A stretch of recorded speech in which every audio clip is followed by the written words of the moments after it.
we're going to be making a powdered laundry detergent today. Basically, the only ingredients that are going to go into it are a Castile soap flake. This is a locally made woman that makes these soap flakes. She is right here outside of Kalamazoo, and it's a Castile-based option. Then we have washing soda as well as borax.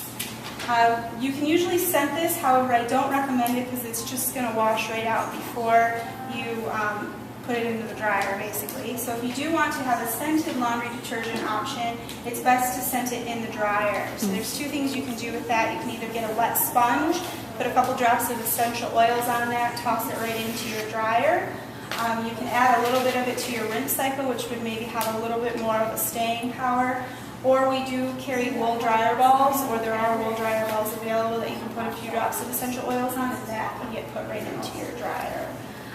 So those are some easy ways to fragrance it. There's a lot of different variations of these recipes. This is one that I play around with that I really like. Some people will put baking soda in it. Other people won't do the borax because they feel it's a little too harsh. Other people will change the ratios. So it's kind of one of those things that you play around with a little bit. So it's not necessarily a recipe that's set in stone. So if it's a basic soap flake, it can be like Fell's naphtha is what we used to use. We try not to recommend Fell's naphtha, and thank you for bringing that up. Fell's naphtha is an animal-based soap. So here at Tree Hikers, we have a pretty vegan, vegetarian philosophy. So the idea that rendered animal fat is used to clean your clothes is not something that we advocate. It's also pretty chemical-based. It's not the same Fell's naphtha that your grandmother used back when. So they've changed the formula. It's considered an irritant. So what we recommend is basically a pure Castile or vegetable-based soap. And we sell it here pre-graded, which is nice, but you can basically go out to any grocery store, any health food store, and buy a bar of your favorite Castile soap. You could even buy a scented one if you did want to add a little bit of a scent. That's another way to do that, and grate your own. So you can either do that on microplane or you can do it in your food processor. It doesn't take too long, but a lot of people like the fact that we have ours already really graded, which is kind of nice. How many times do you have to rinse your food processor? Yeah, that's a good question. I mean, the blade maybe a little bit more than the rest of it. So that's the laundry detergent, pretty basic. You can adjust it here or there. The next thing we're going to talk about is the soft scrub. Again, you can kind of change this recipe to suit your needs. What we're doing today is just simply baking soda, Castile soap, and vinegar with a little bit of essential oils. One really important thing to note is when you're dealing with essential oils, that a lot of them have cleaning properties. And so tea tree oil, for example, is one essential oil that I highly recommend purchasing if you want to start your overall cleaning collection. It's the most versatile essential oil that you'll find. It's an antifungal, antimicrobial. It does a really good job of doing a natural disinfectant. It's not the best smelling of the essential oils, but it's the one that you're going to kind of get the biggest bang for your buck for. Other essential oils that we would possibly recommend are grapefruit, lavender, rosemary. All of those have antibacterial properties to them and can be used in those types of situations. When it comes to the essential oils, a very, very, very little bit goes a long way. So it's not something that it's a little bit of an investment because they're a little bit more expensive than you would maybe anticipate. But it's about like one bottle will last you a very long time because you're maybe using 3 or 4 to maybe 5 or 10 drops at a time. So you're not using very much of the product at all. But the soft scrub that we're making, like I said, is very simple ingredients. If you wanted it to be more powerful, you would basically omit the baking soda or adjust the baking soda a little bit and add in a little bit of borax or a little bit of washing soda. So by adding in the borax or the baking or the washing soda, you can increase the overall effectiveness of it, but I kind of wanted to go with a little bit more of a mild one at first. One thing to point out is if you are working with borax, you may want to wear gloves just because it's a little bit more caustic than the other two. And just to be on the safe side, we always recommend, if you're going to be touching the physical product, I mean, everything we're going to be doing is a smooth, so I wouldn't worry about it today. But if for some reason, you don't want to stick your hands in there or what have you, gloves are maybe your best bet.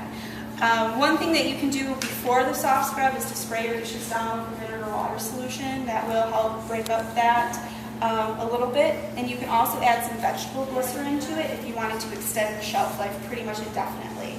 So vegetable glycerin is a very natural way of preserving your cleaners or preserving really anything in general. So that's why you oftentimes see vegetable glycerin added to soaps, because it's a great way to kind of extend their shelf life naturally. The last cleaner that we're going to take is probably, or talk about, is the most versatile, and that's the all-purpose cleaner. The one that we're making today can basically be used for countertops, it can be used really for just about anything, and then it also can be used for windows. If you didn't want it to be used for windows, then we could definitely start adding some more things to it. I figured today it would be kind of worthwhile to have one that could be used for both windows and for countertops, so I went more with something that you get a little bit more use out of. But if you just wanted to use it for countertops, there's definitely ways to not only play with essential oils, to add in the disinfecting properties if you wanted to add those types of elements into it, or making it a little bit more powerful or stronger to, to fit those needs. Microwaving it for a couple of seconds just to get it a little warmer will actually help increase the strength of the cleaner as well. And basically you're going to notice it's 3 simple ingredients. It's water, it's vinegar, and it's a little bit of Castile soap. You can add a little bit of an acidic essential oils, which is grapefruit or orange, which will cut down that smell of the vinegar if that's something that you're not really very comfortable with. But after that vinegar dissipates, you really won't smell it on your floors. One thing I'm always asked all the time, and it's one of the reasons why we're not making this today, is a good floor cleaner. My husband tells me that I'm the worst salesman in the world because I will talk somebody out of a floor cleaner every chance I get. Because the best floor cleaner is just basically the exact same recipe that we're making for a countertop cleaner. Your water and your vinegar are the best ways to clean your hardwood floors. It's really the best way to clean your tile floors. And if you add a little bit of Castile soap or something with suds, it will help any kind of stuck on dirt and grime as well. So all of these can be used in multiple different applications. The dishwashing detergent, which you can use for dishes, is a very similar recipe to this, just tweaked a little bit. So I mean, once you buy your basic ingredients, a lot of recipes can be made with those. So just kind of know that as we kind of go along. So do we have any questions before we get started? I know this is permitted for a reason, ammonia, so go common ingredient. Yeah, absolutely. And it just happened that none of the recipes that I did today basically involved ammonia. It's not taboo. No, absolutely not. No, I definitely think you do some things with ammonia. You want to be a little bit more careful with it. Right. I think a lot of people would replace the vinegar for the ammonia, right. And that's why you kind of see that. But well, you can't mix the two, right? Well, you can't mix ammonia and bleach, but ammonia and vinegar, I don't. Yeah, I wasn't sure on that. And I didn't want to say yes. You can't? Okay. Yeah. Okay. So, but yeah, I mean, ammonia would definitely be a better alternative than say bleach or what have you. But I think a lot of people agree that vinegar does a very similar job, but it's quite a bit safer. Oh, okay. So, yeah. Any other questions before we get started?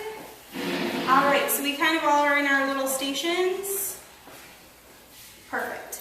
And then, so I'll get around. This station is pretty much all set up, so you have your recipe here. I'm going to go grab everybody's containers, and then we can start making them. All right? Perfect.